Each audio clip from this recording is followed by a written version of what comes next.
人哋都會講就係，即係話點講咧？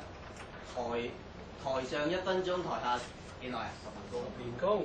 啊，台下10年功。OK， 大家都識。意思代表乜嘢？一個求職或者一個面試，講15分鐘或30分鐘已經係咩？game over 啦，係嘛？15分鐘到30分鐘已經一個面試已經搞掂㗎啦嘛，係咪 ？OK。咁喺個過程裏邊咧，你係咪得15分鐘到30分鐘嘅時間？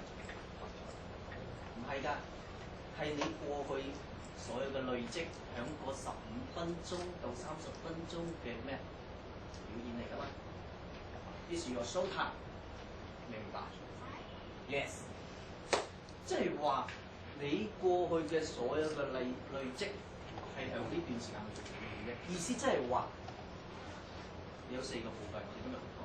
第一個部分係咩？你可以好清楚認清楚自己。我到底係我想做啲咩？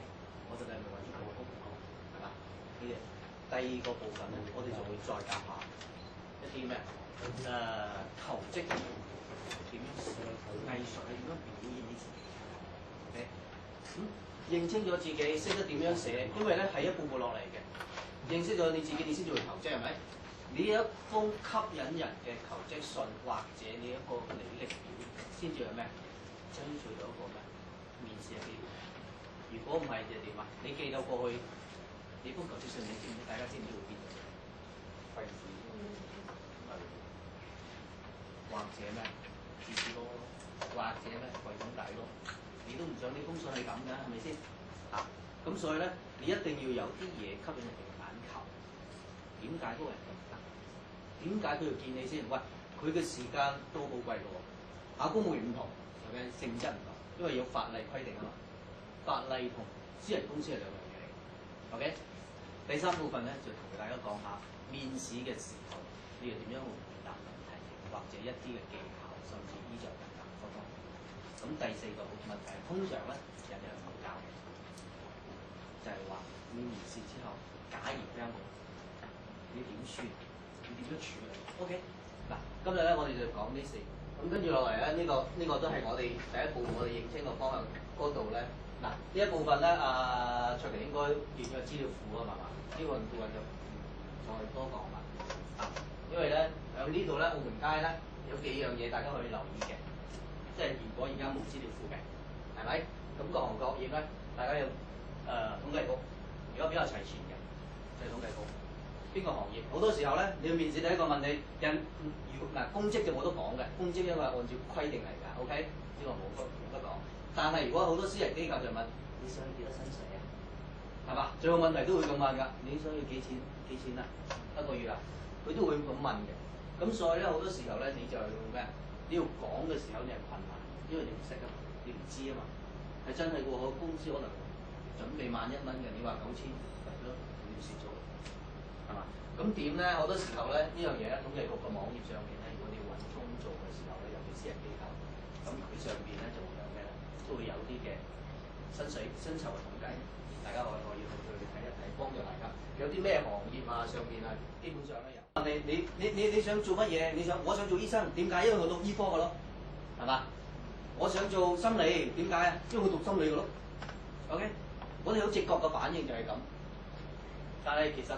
喂，我讀心理，可能讀揀科嘅時候，我都懵下嘅啫，係嘛？甚至我做醫生嘅時候，阿爸阿媽係醫生咯，或者阿爸阿媽建議我，或者老師話你成績咁好，你讀醫科啦，係嘛？係呢啲咁樣嚟㗎嘛，係咪？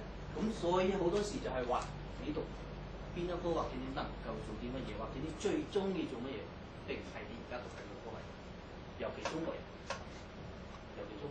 因為我哋揀科係。考試嘅時候懵下咁樣考㗎嘛，係咪？喺外國可能好多探討，好多心理測驗，好多同你做，然之後小學已經同你分啦。你一入小學已經同你分到就係呢個人嘅 IQ 正唔正常，已經同你分晒。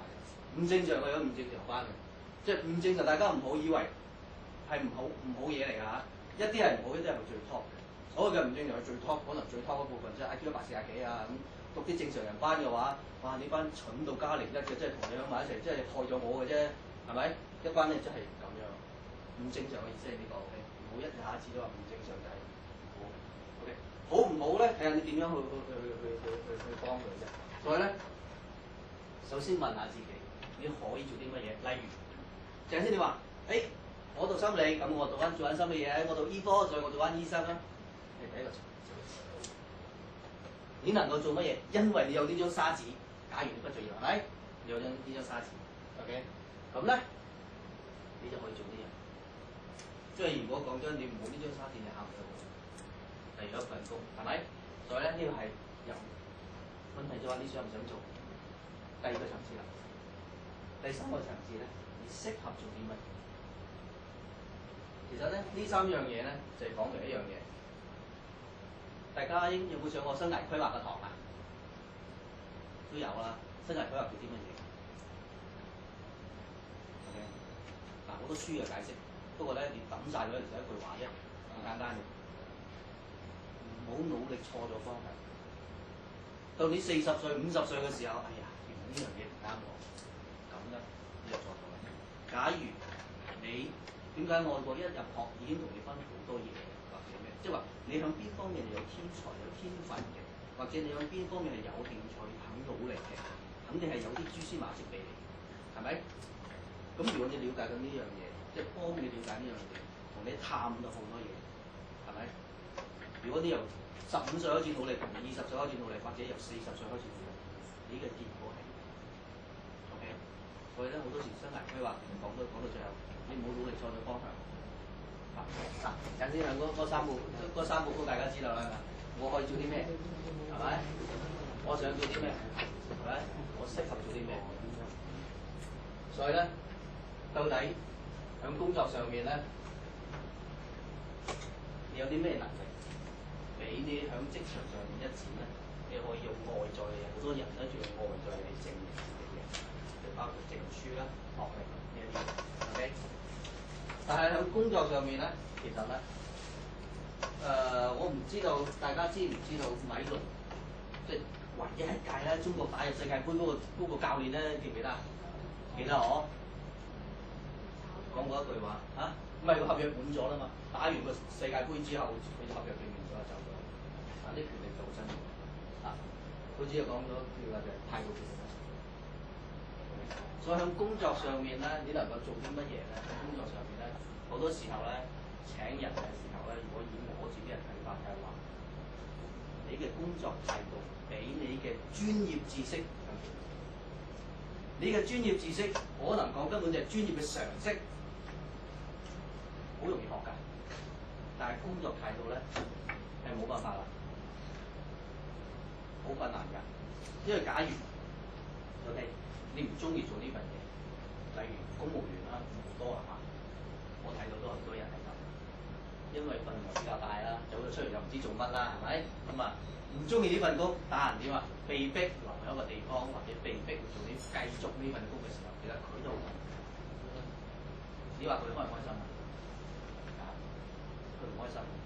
佢唯一嘅開心就係出糧嗰日。